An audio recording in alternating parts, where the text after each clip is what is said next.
إن الله وملائكته يصلون على النبي يا أيها الذين آمنوا صلوا عليه وسلموا تسليما اللهم صل على سيدنا وشفيعنا وحبيبنا ومولانا محمد صلى الله عليه وعلى آله وأصحابه وبارك وسلم اللهم صل على سيدنا ونبينا وشفيعنا وحبيبنا ومولانا محمد صلى الله عليه وعلى آله وأصحابه وبارك وسلم ঐতিহ্যবাহী দক্ষিণ সন্তোষপুর মিনারা জামে মসজিদ মাঠ প্রাঙ্গণে অনুষ্ঠিত 13তম বার্ষিক ইসারে সাহাব মাহফিলের সম্মানিত সভাপতি বিশিষ্ট ইসলামী চিন্তাবিদ মুফাসসিরে কোরআন পীর জাদা হযরত মাওলানা আব্দুস সাত্তার নেসারি সাহেব মাগুরা দরবার শরীফ উপস্থিত মুরব্বিয়ানে কেরাম যুবক ভাইয়েরা আসসালামু আলাইকুম ওয়া রাহমাতুল্লাহি ওয়া বারাকাতুহু ওয়া আলাইকুম আসসালাম ওয়া রাহমাতুল্লাহি ওয়া বারাকাতুহু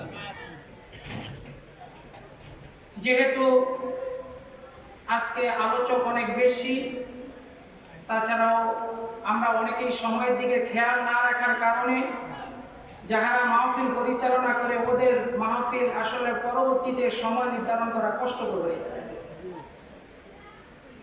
আর রাসূলের পাকের আদত হলো মুক্তাসার কথা বলা রাসূলের পাকের আদত কি ছিল সংক্ষিপ্ত কথা বলতেন অল্প কথায় বেশি বুঝাতেন যে স্বভাবটা এখনো আরব দেশে আছে আরব দেশে যেমন আমরা যদি বলি ভাই সোমানি বাজার কোথায় আপনি বলবেন এই অন্তরে সৌদার বিস্কুদার এই অন্তরে বুয়াগো মসজিদের সামনে যান এই অন্তরে এই রাস্তা দিয়ে সোমানি যান আর আরবরা বলবে কি কাদ্দাম সাইয়াম কিছু আসবে এক কথার উত্তর দিবে এজন্য রাসূলের পাকের সুন্নাত হলো অল্প কথায় বেশি কিছু বুঝিয়ে দেওয়া কথা কি বুঝে আসছে এজন্য সময় যেহেতু সংক্ষিপ্ত আমি কথা না বাড়িয়ে যে অল্প কিছু সময় আছে তার মধ্যে আল্লাহ পাক যদি আমাকে তৌফিক দেয় তৌফিক দেওয়ার মালিক কে আল্লাহ মাগুরা হুজুর কোন পিশাচ কোন ওলি আমাকে সময় দেওয়ার একজন মালিক তিনি কে আল্লাহ বলেন তিনি কে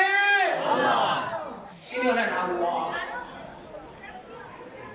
আমার আল্লাহকে আমার আল্লাহ বলেন আল্লাযীনা ইয়াত্তাখিযুনা আউলিয়া يحبونهم بالله الذين آمنوا أشد حبا لله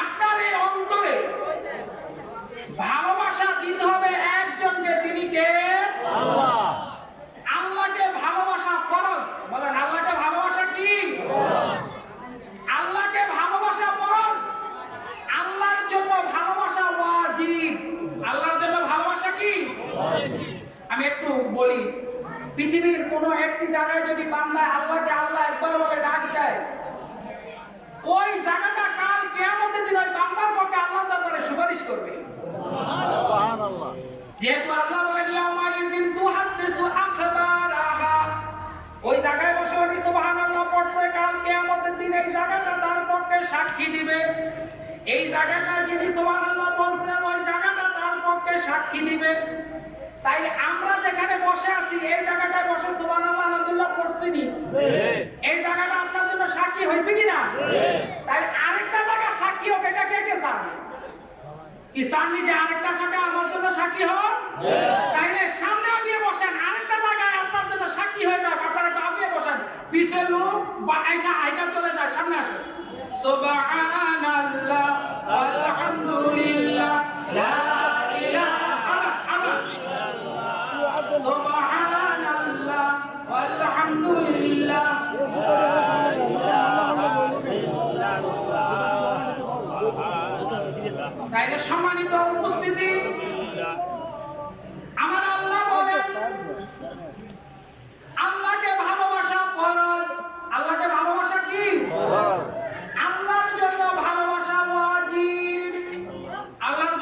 ভালোবাসা কি আল্লাহর সাথে ভালোবাসা কুকুরি। আল্লাহর সাথে ভালোবাসা কি কুকুরি। আল্লাহকে ভালোবাসা কি ফরজ। আল্লাহকে ভালোবাসা কি ফরজ।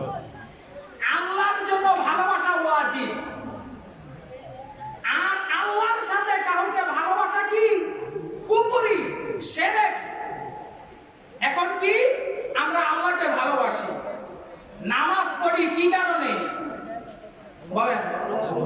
আল্লাহ আদেশ করছে আকিমুস সালাত, নামাজ কায়েম করো, এই জন্য আমি নামাজ পড়ি বলেন। তাহলে ভালোবাসছি কাকে? আল্লাহকে। আল্লাহকে। কিন্তু দুইজন লোক রাস্তা দিয়ে হাইটা যাইতেছে, হাইটা যাওয়ার সময় একজনের নামাজি আর একজন বেনামাজি, দুই বেয়াই মনে করে। এক বেয়াই নামাজ পড়তে যায়, আরেক বেয়াই কয় আমি যদি নামাজ পড়তাম না যাই তাহলে ওই বেয়াইটা আমাদের বেনামাজি কইবে। আছে না? তো আমিও যদি নামাজ পড়তাম যাই। এখন উনি কাকে ভালোবেসে নামাজ পড়তে আসছে, আল্লাহকে না বেয়াইকে? এটাই কুফরি, এটাই শিরক, এটাই জাহান্নাম। আমার কথা কি বুঝছেন? কারণ রাসূল পাক বড় শিরকের চাইতে ছোট শিরকগুলোকে বেশি চিন্তা করছেন এই উম্মতের জন্য। যে বড় শিরক আমরা মূর্তির সামনে কেউ পূজা করি কি করি নাকি? কিন্তু আপনি যে আপনার বেয়াইকে খুশি করার জন্য নামাজ পড়তে গেছেন, তাইলে এই ভালোবাসাটা শরীক হলেন কার সাথে? কার সাথে? তাই আল্লাহর সাথে কাউকে ভালোবাসলে সে মুশরিক হয়ে যায়। কথা কি বুঝেন? আল্লাহর সাথে যতটুকু ভালোবাসা দরকার, অতটুকু ভালোবাসা যদি আপনি আমাকে বাসেন তাইলে আপনি মুশরিক। আল্লাহকে যতটুকু ভালোবাসা দরকার, অতটুকু ভালোবাসা যদি আপনার স্ত্রীকে দেন আপনি মুশরিক। কথা কি বুঝেছেন? আপনি বললেন আমি দাড়ি রাখবো, আমি কি রাখবো? আপনার স্ত্রী বলল তুমি দাড়ি রাখতে পারবা না। আপনি চিন্তা করলেন আরে আমার বউটা আমার ভালো লাগলো না, এই জন্য দাড়ি চাইতে গেছি। তাইলে দাড়ি রাখা কার জন্য দরকার ছিল? আল্লাহর জন্য। কার জন্য? আর দাড়ি চাচ্ছেন কার জন্য? তাহলে আল্লাহর জায়গায় ভালোবাসাটা দিচ্ছেন কারে? এটাই মুশরিক। আমার কথা কি বুঝে আসছে? এটাই শিরক। যে আল্লাহর সাথে কাউকে ভালোবাসা কি শিরক। বলেন আল্লাহর সাথে কাউকে ভালোবাসা কি শিরক। সন্তান দেওয়ার মালিক কে? আল্লাহ। বলেন সন্তান দেওয়ার মালিক কে? আল্লাহ। হায়াত দেওয়ার মালিক কে? আল্লাহ। আমাকে সুস্থ করার মালিক কে? আল্লাহ। আর আমি যদি মনে করি যে আমাকে সন্তান দেওয়ার মালিক অমুক হুজুরে, কি বলেন এটা কি? এটা কি? আল্লাহ শিরকের গুনাহ মাফ করবে না। কি করবে না? আমাকে মিষ্টি দেওয়ার মালিক অমুক হুজুরে, শিরক নাকি? বলেন কি? ইব্রাহিম আলাইহিস সালামের সন্তান দরকার। ইব্রাহিম আলাইহিস সালাম দোয়া করলেন রব্বি হাবলি মিনাস সালিহিন। আল্লাহ আমাকে একটা নেক সন্তান দাও। চাইছো কার কাছে? আল্লাহর কাছে। কার কাছে? আল্লাহর কাছে। না কোনো হুজুরের কাছে? না। কি চাইছে নাকি? কার কাছে চাইছে? আল্লাহর কাছে। হুজুরের কাছে গিয়ে বলবেন হুজুর আপনি তো আমার জন্য আল্লাহর কাছে দোয়া করেন। কথা কি বুঝে আসছে? কিন্তু আমাদের আকীদা বিশ্বাস হয়ে যায় যে হুজুরের কাছে গেলে মানে আমার ছেলে হইব। কি কথা কি বুঝে আসছে? তাই ওই ব্যক্তির ঈমান আছে? না। বাবা আমাদের দেশের কদমে কদমে শিরক। এই শিরকের কারণে মসজিদে গিয়ে নামাজ পড়া লাভ হবে কি? কোনো লাভ হবে? আমি আজকে নিয়ত করেছি সূরাতুল ইখলাসের উপরে দুই একটি কথা বলবো। আমার আল্লাহ পবিত্র কোরআনে পাকে একখানা সূরা নাযিল করেছেন, সূরাতুল ইখলাস। তাফসীরে জালালাইন লিখেছে সূরা ইখলাস দুইবার নাযিল হয়েছে। কয়বার? কয়বার? সূরা ইখলাস দুইবার নাযিল হয়েছে। নাযালাত ফি মাক্কাতি মাররাতান, নাযালাত ফিল মদিনাতি মাররা। এই সূরাটার এত বেশি মর্যাদা, এটা একবার মক্কায় নাযিল হয়েছে আবার মদিনায় নাযিল হয়েছে। বলেন না সুবহানাল্লাহ। কি সুবহানাল্লাহ বলতে কষ্ট হয় না? তাইলে একবার মক্কায় নাযিল হয়েছে আবার মদিনায় নাযিল হয়েছে সূরাতুল ইখলাস। সূরা ইখলাসের শব্দ সংখ্যা হলো 15টি। কয়টি? 15টি। বলেন সূরা ইখলাসের শব্দ সংখ্যা কয়টি? 15টি। আয়াতের সংখ্যা হলো 4টি। কয়টি? 4টি। আয়াতের সংখ্যা কয়টি? 4টি। আর হরফের সংখ্যা হলো 41। কতটি? 41টি। এবার সূরা ইখলাস কেন নাযিল হলো আমি আগে বলি। ইহুদিদের মধ্যে কয়েকজন লোক রাসূল পাকের কাছে আসলো, এসে বলল আলসানাতাকা রাব্বাক, ইয়া রাসূলুল্লাহ আপনার প্রভুর পরিচয় দেন। কি দেন? আও মিন যাহাবিন, আমরা আল্লাহ কি সোনার তৈরি, আও মিন ফিদ্দাতিন নাকি রূপার তৈরি, আও মিন তুরাবিন না মাটির তৈরি। প্রশ্ন করছে কি আলসানাতাকা রাব্বাক, আপনার প্রভুর পরিচয় দেন। আও মিন যাহাবিন আও মিন ফিদ্দাতিন আও মিন কাশাবিন আও মিন তুরাবিন, আপনার আল্লাহ কি কিসের? সোনার তৈরি না রূপার তৈরি না পিতলের তৈরি না মাটির তৈরি? কয়টা প্রশ্ন করছে? কারণ ইহুদি জাতি পৃথিবীর সর্বশ্রেষ্ঠ বেয়াদব জাতি। ইহুদি জাতি কি এর জন্য 5 ওয়াক্ত নামাজ আমরা তাদেরকে বদয়া দেই। কি পড়ি? গায়রিল মাগদুবি আলাইহিম ওয়ালাদ-দাল্লিন। পড়েন কিনা? পড়েন কিনা? আল্লাহ এই আয়াতে ইহুদি জাতিকে প্রতি ওয়াক্ত নামাজে ইহুদি জাতিকে বদয়া দেচ্ছে। কারণ এরা কি জেনেটিক বেয়াদব, ওরা ওদের নবীকে পর্যন্ত সার দেয় না। ওদের নবী ছিলেন হযরত মুসা আলাইহিস সালাম। বুখারী শরীফ দ্বিতীয় খণ্ড মানাকিবে মুসা। মুসা আলাইহিস সালামের শরীয়ত ছিল সব মানুষ ল্যাংড়ায় গোসল করত। কি ছিল বাবা? সব ল্যাংড়ায় গোসল করা লাগতো, ওদের শরীয়তে এটা। মুসা আলাইহিস সালামের শরীয়ত ছিল খুব কঠিন। যেমন আমাদের এই লঙ্গি যদি একটু পেশাব লাগে ধুইলে তো বার হয়ে যায়, ঠিক না? আর মুসা আলাইহিস সালামের শরীয়ত হলো এটা ধুইলে বার হবে না, কাইলে হারিয়ে দেওয়া লাগবে। কোন পোশাক ধুইলে পাক হতো না, ওইটা কেটে পালিয়ে দেওয়া লাগতো। মুসা আলাইহিস সালামের শরীয়ত নামাজের সময় হলে মসজিদে গিয়ে নামাজ পড়া লাগতো, অন্য কোথাও নামাজ পড়লে নামাজ হতো না। কিন্তু এই জিনিসগুলো আমাদের নবীর উসিলা আল্লাহ তাআলা আমাদের জন্য সহজ করে দিয়েছে। বলেন সুবহানাল্লাহ। এখন মুসা আলাইহিস সালাম উনি নিজেও ল্যাংড়ায় গোসল করতেন। মুসা আলাইহিস সালাম নিজেও কি ল্যাংড়ায় গোসল করতেন। মানাকিবে মুসা, বুখারী শরীফ দ্বিতীয় খণ্ডে হাদিস। এবার মুসা আলাইহিস সালাম উনি যে ল্যাংড়া হইতো, উনি ওই জঙ্গলের কিনারে গিয়ে বনের মধ্যে গিয়ে একটা গুহার মধ্যে গোসল করত। নবী তো ব্যাগের সামনে ল্যাংড়াকে শরম করত। কথা কি বুঝলেন না? তো উনি ল্যাংড়া হইতো, তবে সবার সামনে না। আমাদের সাথে অনলাইনে গরমকালে ল্যাংড়া একটা রুয়াটা কই কেমন দিল, এই বনি ইসরায়েলের কাম ছিল এভাবে গোসল করা, বুড়া বুড়া সব। আর মুসা আলাইহিস সালাম ছিলেন একটু ব্যতিক্রম, উনি ল্যাংড়ায় গোসল করতেন জঙ্গলের ভিতরে গিয়ে, কেউ যেন না দেখে। এই ইহুদি জাতি এত বড় বেয়াদব, এই ইহুদি জাতি উঠিয়ে দিল কি যে আমরা নবী মুসার অ্যাকশনে বানা হইছে, এদিকে আমরা সামনে লেখা নিজের নবীকে পর্যন্ত ছাড়ে না। কথা কি বুঝাস? ইহুদি জাতি কত বড় বেয়াদব। এজন্য আমরা আল্লাহ কোরআনে পাকে বলেন ইয়াকতুলুনাল আমবিয়া বিগাইরিল হক, ওরা অন্যায়ভাবে একদিনে 148 জন নবীকে হত্যা করছে। কতজন? কতজন? 148 জন নবীকে তারা হত্যা করছে, নবী হত্যার আসামি এরা। এরা এত বড় বেয়াদব জাতি। মুসা আলাইহিস সালামের সম্পর্কে উঠিয়ে দিলেন। মুসা আলাইহিস সালামের এক সেনাবাহিনী, এর জন্য আমার সামনে অনেক ল্যাংটা হয় না, এটা জঙ্গলের ভিতরে গিয়া হয়। নবীর নিজের নবীর বিরুদ্ধে পর্যন্ত তারা একটু কথা উঠেছে। মুসা আলাইহিস সালাম পাথরের উপরে লঙ্গি রাখিয়া লামসে গোসল করতো। গোসল করে উল্টা যে লঙ্গি ধরলো, পাথরে লঙ্গি নিয়ে দিছে দৌড়। পাথরে লঙ্গি দিয়ে দিছে কি দৌড়। কারণ পাথরেরও কি আছে? জীবন আছে। বলেন পাথরেরও কি আছে? পাথরেরও জীবন আছে। আমার আল্লাহ নিজে কোরআনে পাকে বলেন ওয়া আয়াতুল লাহুম মাকাম ইব্রাহিম, পাথরের যে জীবন আছে সেটা মাকামে ইব্রাহিমের দিকে তাকালেই তোমরা বুঝো। সৌদি আরবে ছিলেন এমন লোক আসেনি? আছেন?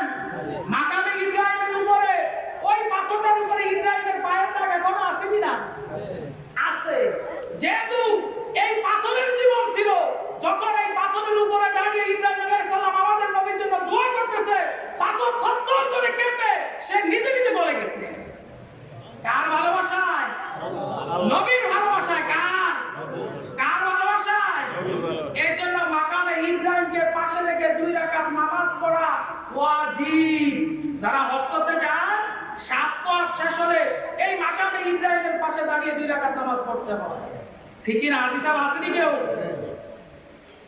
যাই হোক, মুসা আলাইহিস সালামের পাথর নিয়ে দৌড়ানো শুরু করলো। পাথরের মুসা আলাইহিস সালামের লঙ্গি নিয়ে মুসা আলাইহিস সালাম পাথরের নিচে দৌড়ানো শুরু করলো।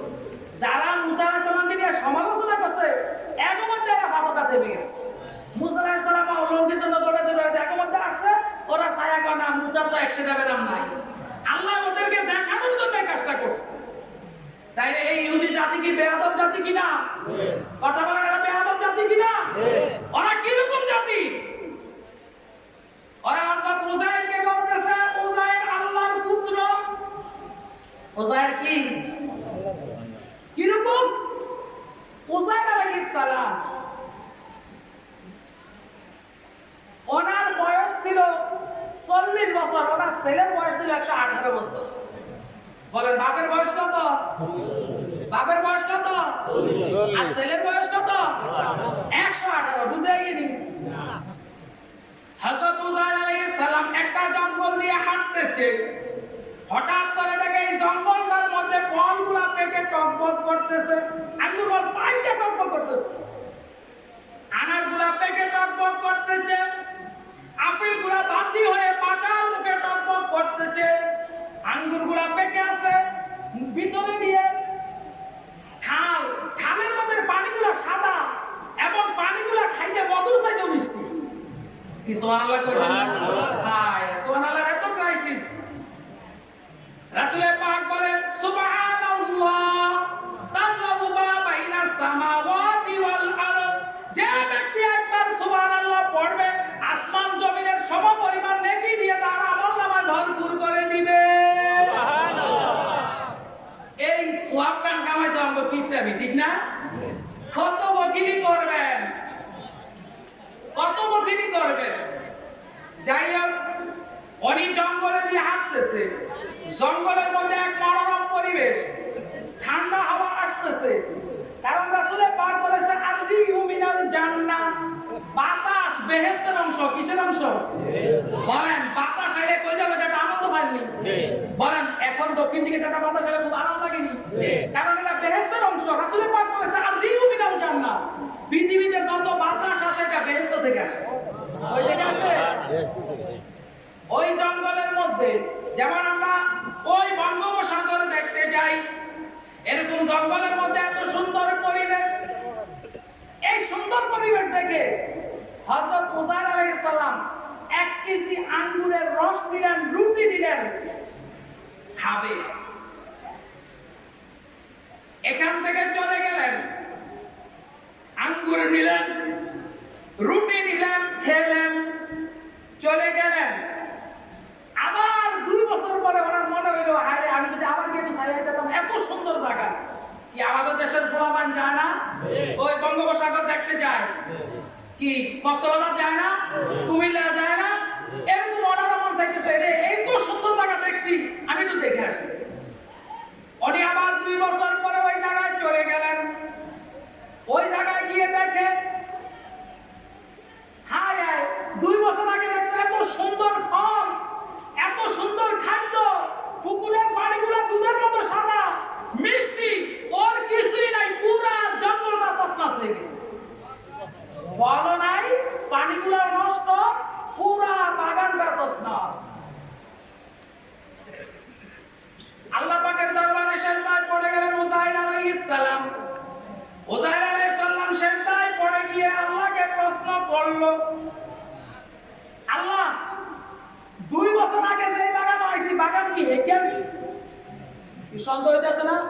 2 বছর আগে দেখছেন এমন মিনার নাই, বা 5 বছর আগে ওরা দেখছেন মিনার, আসতে লাগে না? নতুন কিছু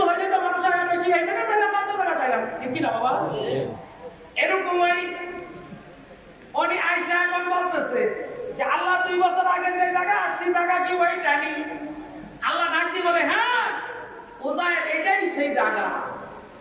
আল্লাহ 2 বছর আগে এত সুন্দর দেখছে ওটা কেন? ও এই এলাকায় একটা বেনামাজি ঢুকছে, এই জন্য আমার রহমত এলাকা থেকে তুলিয়ে নিয়ে গেছে। সুবহানাল্লাহ। বুঝেননি? বেনামাজি ঘরে জায়গা দিবেননি। কথা বলেন, বেনামাজি ঘরে জায়গা দিবেন? বেনামাজি ঘরে জায়গা দিবেন, ওই ঘরে আল্লাহর রহমত বরকত থাকবে না। একটা বেনামাজি ঢুকেছে ওইখানে, কয়টা? একটা বেনামাজি ঢুকার কারণে এই এলাকা থেকে পুরো বরকত আমি তুলে দিয়েছি। এখন আর এখানে কোনো ওই ধরনের পরিবেশ না।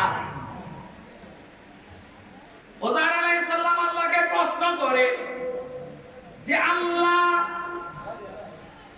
এই পরিবেশটা কি আবার ফিরে আসবে কিনা? আল্লাহ বলে হ্যাঁ, এই পরিবেশটা আবার আমি ফিরিয়ে আনবো। তারা কাইবা কিভাবে? ওজার তো বুঝাই না, কয় না এই ধ্বংস করে দিলাম, আবার পুনরায় ওই পরিবেশ আপনি আনবেন, এটা কিভাবে সম্ভব? আল্লাহ তাআলা হযরত আজরাইল আলাইহিস সালামকে ডাক দিয়ে বলে, আজরাইল এখনই ওজারের জানটা কবজ করে দে। কি করে দিত? ওজার আলাইহিস সালাম মৃত্যুবরণ করলেন। ওনার কাছে ছিল ওনার ঘোড়াটা, ওইটাও মৃত্যুবরণ করলেন। ওজার আলাইহিস সালামের সেদিন বয়স ছিল 40 বছর। কত বছর? 40 বছর। আর তার ছেলেটার বয়স ছিল তখন 18 বছর। কত বছর? 18। ছেলের বয়স কত? 18। তাইলে বুঝা গেল ওজার আলাইহিস সালাম বিয়া করছে 20 বছরে। কত বছরে? আর আমরা বললাম বুড়া কাশি হয়ে গেছে, বিয়া করার না। আসেনি এরকম? আসেনি? কথা কেন? আসেনি? বুড়া কাশি হয়ে গেছে, বিয়া করার না। এই সন্তান যদি কোনো অপরাধ করে, পিতা মাতার আমলনামায় অপরাধের গুনাহ আল্লাহ লিখে দিবে। সুবহানাল্লাহ। সুবহানাল্লাহ।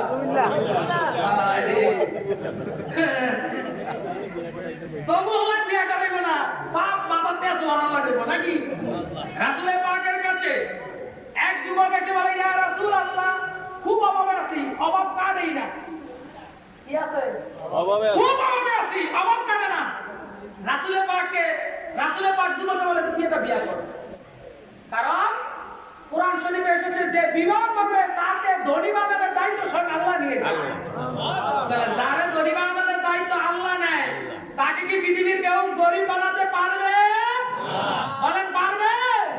আর আমরা যে কি আগে ধনী হবে বিয়া করাম, তাহলে আল্লাহর বিরুদ্ধে যুদ্ধ লাগছেন নি? কি লাগছেন নি? মনে করেন সম্পদ আপনার হাতে, কার হাতে? আল্লাহ বলতেছে তুমি বিবাহ করো, আমি ধনী করার দায়িত্ব আমি আল্লাহ নিয়ে যাব। যুবক বলতেছে, ইয়া রাসূলুল্লাহ, খুব অভাবে আছি, খাইতে পারি না, কি করার? তুই এটা বিয়া কর। এই যুবক বিয়ে সাথে সাথে বিয়া করছে, সাথে সাথে কি করছে? বিবাহ করছে। অভাব আরো বাড়ছে। অভাব কি আরো বাড়ছে? এতদিন হেডের বোকা ছিল কয়জনের? অনেছে কয়জন? 2 জন। আরো বাড়ছে। কয়েকদিন পরে নবীজির কাছে আসে, ইয়া রাসূলুল্লাহ, খিদা তো এতদিন আসলে আমার একলা, অন্ত বিয়া করিয়ে দিয়েছেন, অন্ত 2 জনের, অন্ত অভাব আরো বাড়ছে। অভাব কমে না? কয় না। তাহলে বিয়া আরেকটা করে। রাসূলের পাকের হাদিস, এই যুবক আরেকটা বিয়ে করছে। বিয়ে করার পরে অভাব আরো বাড়ছে। এতদিন খিদা ছিল 2 জনের, ওটা আরেকটা করে হয়েছে কয়জনের? হ্যাঁ, খিদা আরো বাড়ছে না? হ্যাঁ, ঘরের মধ্যে অশান্তি। রাসূলের পাকের কাছে গেল, ইয়া রাসূলুল্লাহ, ইয়া হাবিবাল্লাহ, আপনি বলেছেন বিয়ে করার জন্য, কিন্তু অভাব যায় না, ক্ষুধা তো আরো বেড়ে গেছে। অভাব আরো যায় না? কয় না। তাহলে বিয়ে আরেকটা করে। কয়টা করছে? 3টা। 3টা করলো। হায় রে, অভাব আরো বেড়ে গেল। এতদিন ক্ষুধায় ছিল একা, অন হয়েছে 2 জন, 2 জনের পরে 3 জন, 3 জনের পরে অন হয়েছে 4 জন, নিচে একজন বউ 3টা। তাইলে মোট কয়জন? 4 জন। ক্ষুধা আরো বাড়ছে।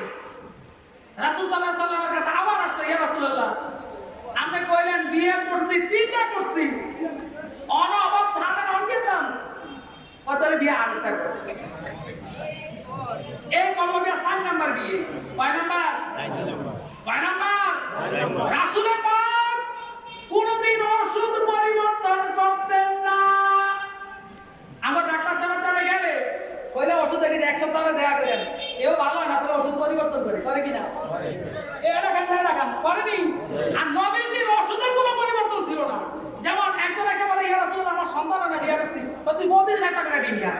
কি খেতে বলছে? কথা বলেন ঠিক? আরে ভাই আমি কিন্তু বাজে কথা কই না। সিল্লিয়া বিল্লিয়া মানে ওয়াজ থুয়া বাবার রেডি হওয়া আমার সহ্য হয় কম। কিতাবের যত নিয়ে আছে আর 100 ভাগের এক ভাগই বেদাতাম না। চাইলে বাজে কথা বলার সুযোগ আমার নাই, বাজে কথা বলিও না। এখন রাসূলের পাকের কাছে এক যুবক আসলো, ইয়া রাসূলুল্লাহ বিয়ে করছি সন্তান হয় না, কয় প্রতিদিন একটা করে ডিম খা। ঠিক না? 6 বছর হইছে, কয় ইয়া রাসূলুল্লাহ সন্তান হয় না, কত লোক কইছে ডিম খেতে ডিম খা। দেখেন পরিবর্তন করছে নাকি? কি পরিবর্তন করছে? করে না। 1 বছর পরে ওই যুবক টকবগে একটা শিশু নিয়ে রাসূলের দরবারে হাজির। ইয়া রাসূলুল্লাহ আপনি বলেছেন ডিম খাইতে প্রতিদিন, আর আল্লাহ তাআলা আমাকে এই ফুটফুটে সন্তানটা দান করেছে। সুবহানাল্লাহ। ওষুধ দিছে কে? রাসূলুল্লাহ। পরিবর্তন করছে আল্লাহ। কি পরিবর্তন করছে নি ওষুধ? কি পরিবর্তন করছে নাকি? না। যাই হোক, তাহলে রাসূলের পাক বিয়ার কথা কইতেছে, বিয়া করাইতে করাইতে কয়টা করাইছে? 4টা। কয়টা? 4টা। 4টা বিবাহের পরে যুবক আর নবীজির দরবারে আসে নাই। আর এখানে নবীজির দরবারে 7-8 বছর পরে যুবক টকবগে শরীর নিয়ে সুন্দর জামা পরে রাসূলের দরবারে অনেকগুলা ফল পুরুষ নিয়ে রাসূলের জন্য জামা লুঙ্গি পাগড়ি হাদিয়া নিয়ে রাসূলের দরবারে এসে হাজির। খুব খুশি। কিও এতদিন আমার দরবারে আইতা খালি মন খারাপ, অভাব এত কিছু নিয়ে আইছো কই থেকে? কই ইয়া রাসূলুল্লাহ আপনার কথা মতন 4 নাম্বার বিয়াটা করছি, আর এই 4 নাম্বার বউটা আমার এত ভালো করছে। এ মোড়া বানাইতে পারে, কাপড় সিলাইতে পারে, চাদর বানাইতে পারে, টুপি বানাইতে পারে, জামা কাপড় সিলাইতে পারে। এই বউটা আইসা আমার বাকি 3টা ধরে কামিয়েছে। অনেক তিনটা 4টা বউ একসাথে চাদর বানায়, টুপি বানায়, মোড়া বানায়, তারপরে বিভিন্ন জিনিস বানায়, আর আমি মেডিকেল বাজার নিয়ে বেশি বেচা 4 বউরে 4টা বাড়ি করে দিছি। আর এখন আমার টাকা পয়সার অভাব নাই, আপনার জন্য হাদিয়াগুলো নিয়ে এসেছি। সুবহানাল্লাহ। কথা কি বুঝে আসছে? রাসূলের পাক গরিবের ওষুধ দিছে কয়টা? একটা। দারিদ্রতা দূর করার ওষুধ কয়টা দিয়েছে বলেন? কয়টা? একটা। সেটা কি? বিবাহ। কি বিবাহ? কথা বলেন কি? আর আপনি বলেন ওমর তোর কামে নাই, তোরে বিয়া করাবো কিনবে। তাহলে রাসূলের বিরুদ্ধে হলো কি না? বলেন হলো কি না? যাই হোক, আমি যে কথাটা বলতেছি, হযরত উযাইর আলাইহিস সালাম মনে আছে নি? উযাইর আলাইহিস সালাম জঙ্গলে গিয়ে উনি গিয়ে দেখে আল্লাহ এই অবস্থা। তখন আল্লাহ তাআলা মালাকুল মউতকে পাঠিয়ে উযাইরের জানটা কবজ করে দিলেন।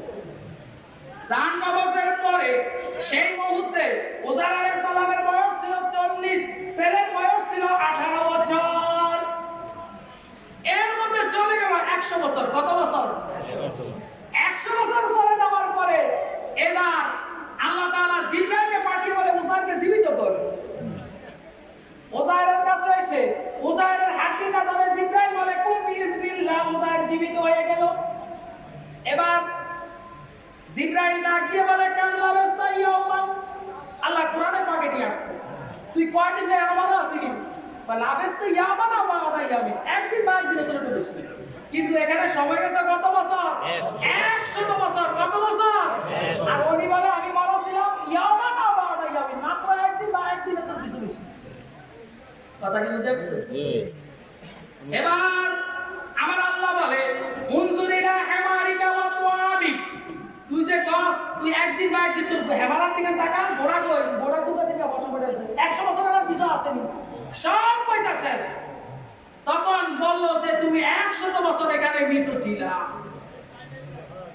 তাইলে এবার বলেন এই উযাইর আলাইহিস সালাম যখন জীবিত হলো তখন তার বয়স কত? 40। কেন 100 তো বলাই, কিন্তু তার ছেলেরা যে 100 বছর, এই যে 18 বছর আগে পড়ছে, এই ছেলের 100 বছর বাড়ছে না? আর ছেলের বয়স কত? ছেলের দাইমুজ বেগুন সাদা, আর উযাইরের বেগুন তো বায়ের বেগুন গাছা। এই জন্য ছেলের বয়স 118 বছর, বাবার বয়স কত বছর? এক ইহুদি এসে হযরত ওমরকে প্রশ্ন করছিল যে ওমর বলো, ছেলের বয়স 40 বছর, বাবার বয়স 100, ছেলের বয়স 118 বছর, বাবার বয়স 40 বছর, এটাকে তখন বলছিল উযাইর আলাইহিস সালাম সাথে সাথে সে কালেমা পড়ে মুসলমান হয়ে গেছে।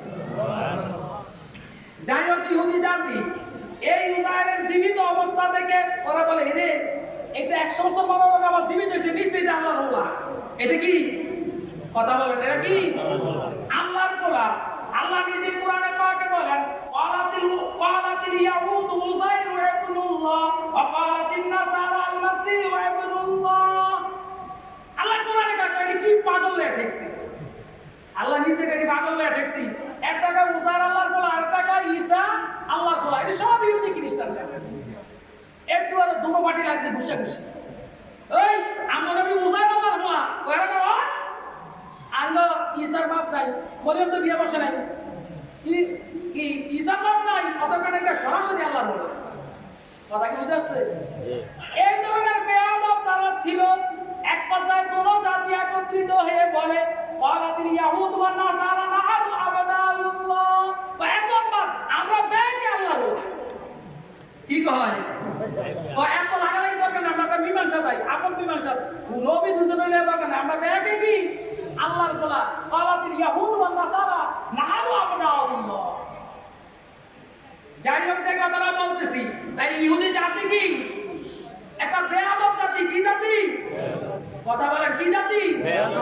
এই বেয়াদব জাতিটা এরা আল্লাহর সম্পর্কে রাসূলের পাককে প্রশ্ন করলো, আনসানা তাকা রাব্বাক আও মিন যাহাবিন আও মিন ফিদ্দাতিন আও মিন কাশাফিন আও মিন তুরাবিন।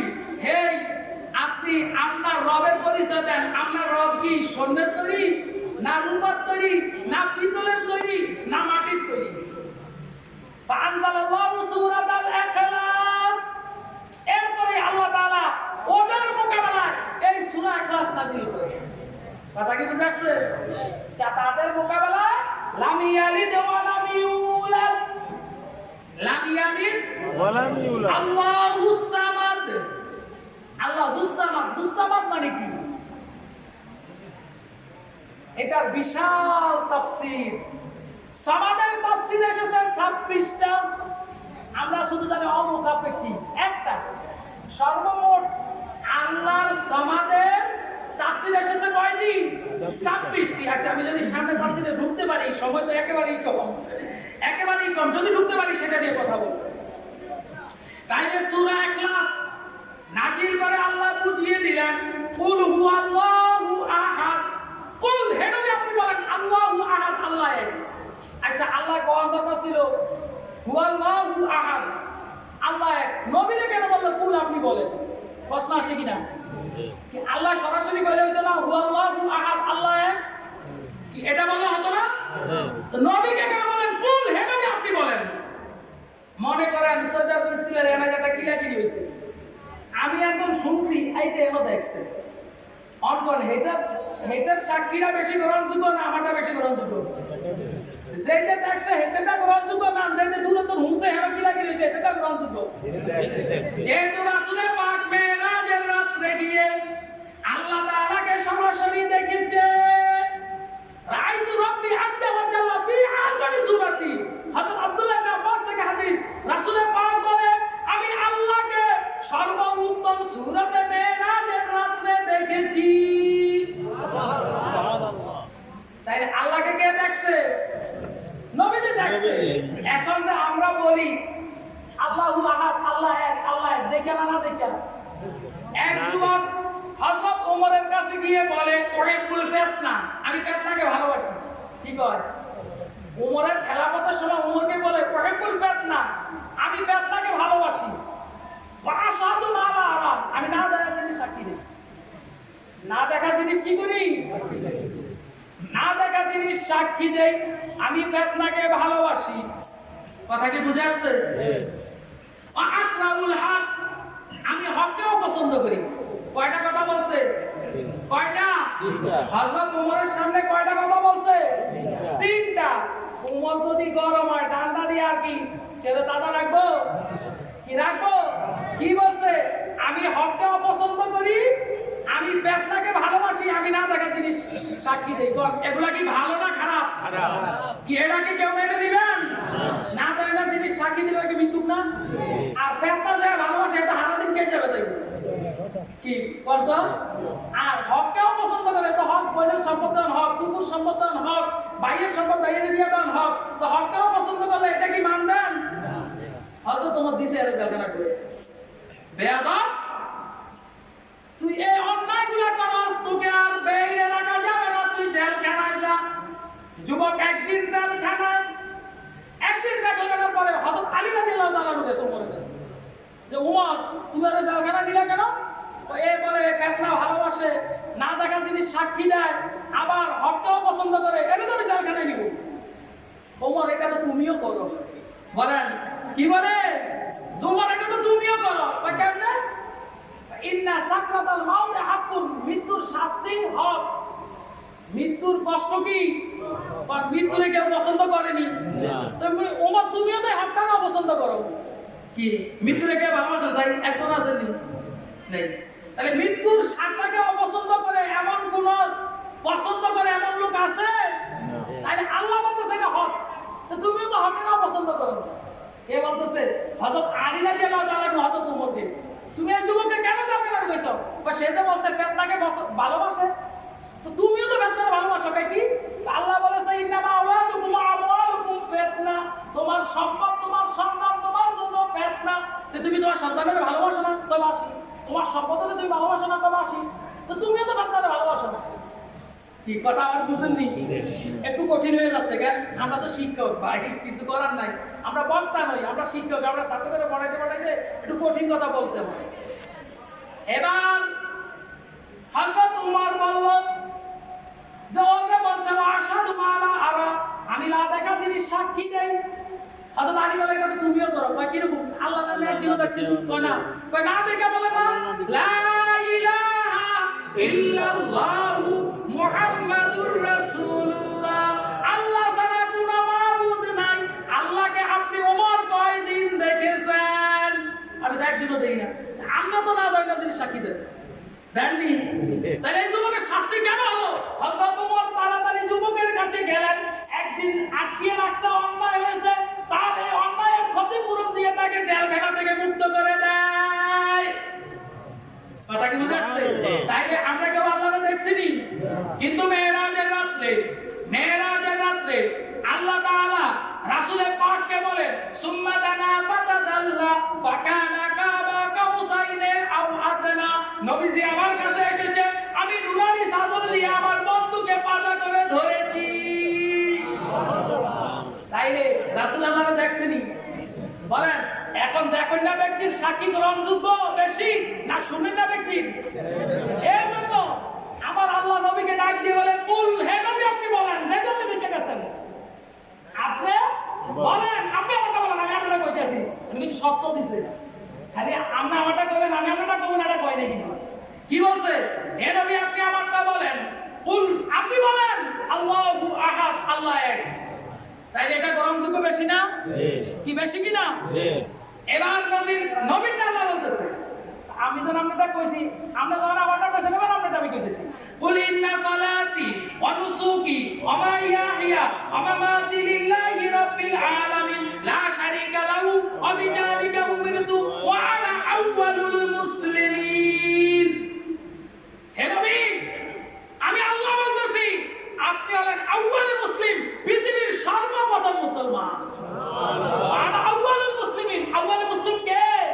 জনাবে মুহাম্মদুর রাসূলুল্লাহ সাল্লাল্লাহু আলাইহি ওয়াসাল্লাম। এখন বলেন বাবা আদম কি মুসলমান ছিল না? বাবা আদম আগে না নবী আগে? নবী আগে। কি লিখে আগে আইছে কে? বাকি 1,23,999 জন নবীর উম্মত ছিল না? এরা কি মুসলমান ছিল না? তাহলে নাম নবীরে কেন বললেন ওয়া আনা আউওয়ালুল মুসলিমিন, আমি সর্বপ্রথম মুসলমান? এটার ব্যাখ্যা করলে আমার ঘন্টার পর ঘন্টা লাগবে, ওই দিকে আমি যাব না। কথা কি বুঝে আসছে?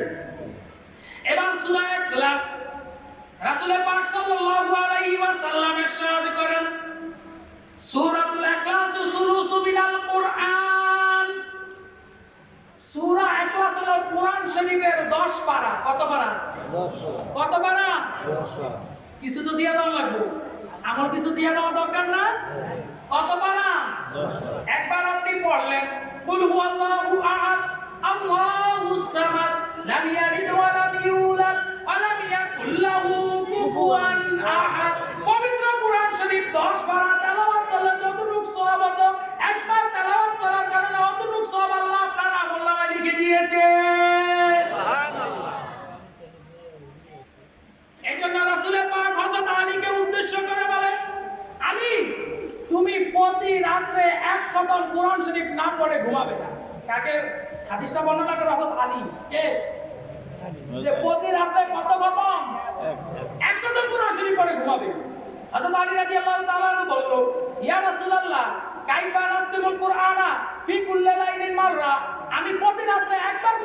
কেমনে খতম করবো? কি সম্ভব? কি 30 পারা কোরআন শরীফ একটা খতম সম্ভব নেই?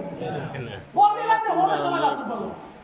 তখন এই রাসূলের পাক আলীকে জবাব দেয়, ইয়া আলী, ও আলী, তুমি জেনে রাখো, তুমি যদি সূরা ইখলাস রাতে 3 বার পড়ে ঘুমাও, তোমার আমলনামায় আল্লাহ তাআলা এক খতম কোরআন শরীফের সওয়াব লিখে দিবে। সুবহানাল্লাহ। কি বাবা, রাতে শোয়ার সময় 3 বার কুল আল্লাহ থেকে মিন্নত লাগে? কিন্তু যখন অন্ধকার কবরে চলে যাবেন, যখন অন্ধকার কবরে চলে যাবেন, আপনি দেখবেন পূর্ণিমার চাঁদের মতো একটা শিশু আপনার পাশে এসে দাঁড়িয়ে গেছে। পূর্ণিমার চাঁদের মতো, আপনি অন্ধকার কবরে একা। আপনি যখন মারা যাবেন, ফেরেশতারা ডাক দিয়ে বলবে, মা তাকাদ্দাম, মা তাকাদ্দাম। এই লোকটা তো কবরে আছে, কি দিয়ে কি পাঠাইছে? কি পাঠাইছে? কথা কি বুঝাচ্ছি? কি পাঠাইছে এই লোকটা?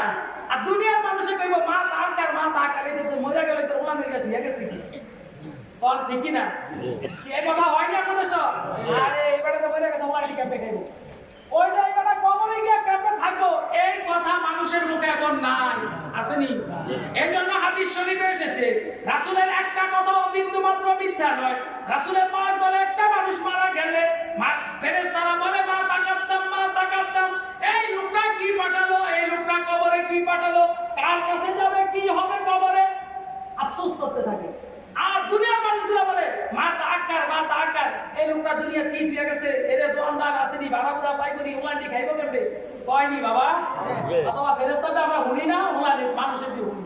এজন্য একটা শুনি, আরেকটা শুনি না। যাই হোক, যখন অন্ধকার কবরে যাবেন, পূর্ণিমার চাঁদের মতো একটা শিশু আপনার সামনে দাঁড়িয়ে যাবে। আপনি দেখে বলবেন, তুমি কে? সে জবাব দিবে, আমি কুরআন। বলেন কি? বলেন কি? নারে তাকবীর, নারে তাকবীর, নারে রিসালাত। ইয়া রাসূলুল্লাহ। তাইলে আপনার পাশে একটা যুবক ছেলে দাঁড়িয়ে যাবে, পূর্ণিমার চাঁদের মতো পুরো কবরটা আলোকিত হয়ে যাবে। সে বলবে, তুমি কে? বলবে, আমি কুরআন। বলে, তুমি কেন এসেছো? বলে, তুমি যে দুনিয়াতে আমাকে তেলাওয়াত করেছো, তুমি অন্ধকার কবরে একা, তোমাকে আমি শান্তি দেওয়ার জন্য তোমার সাথে কিয়ামত পর্যন্ত তোমার সঙ্গী হয়ে আমি কবরে থাকব। সুবহানাল্লাহ। সেই কোরআনকে কবরে রাখতে চান কিনা?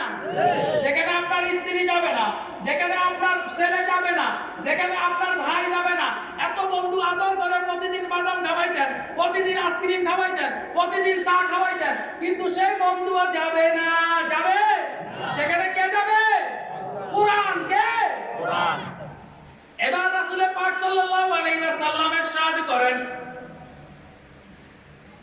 মান কারা আল কুরআন 10 মাররা বানা আল্লাহু বাইতান ফিল জান্নাহ। আমার সময় শেষ হয়ে আসছে বুঝি। আল্লাহুম্মা সাল্লি আলা সাইয়্যিদিনা ওয়া নাবিয়িনা ওয়া শাফি'না ওয়া হাবিবিনা মাওলানা মুহাম্মদ সাল্লাল্লাহু আলাইহি ওয়া আলা আলিহি ওয়া আসহাবিহি ওয়া বারাকা ওয়া সাল্লাম। যাই হোক, আসলে হ্যাঁ কি বলেন? যাই হোক, এখন যেহেতু আসলে আমাদের বক্তা অনেকে রয়ে গেছে, সময়ের দিকে আমাদের প্রত্যেকেরই খেয়াল রাখা উচিত, যেহেতু আমাদের পরবর্তী বক্তাও চলে আসছে। আমি ইনশাআল্লাহ যদি আবার কখনো দেখা হয়, ইনশাআল্লাহ বাকি আলোচনা করার জন্য চেষ্টা করব। আমার তাওফিক ইল্লা বিল্লাহ। আসসালামু আলাইকুম ওয়া রাহমাতুল্লাহি ওয়া বারাকাতুহু।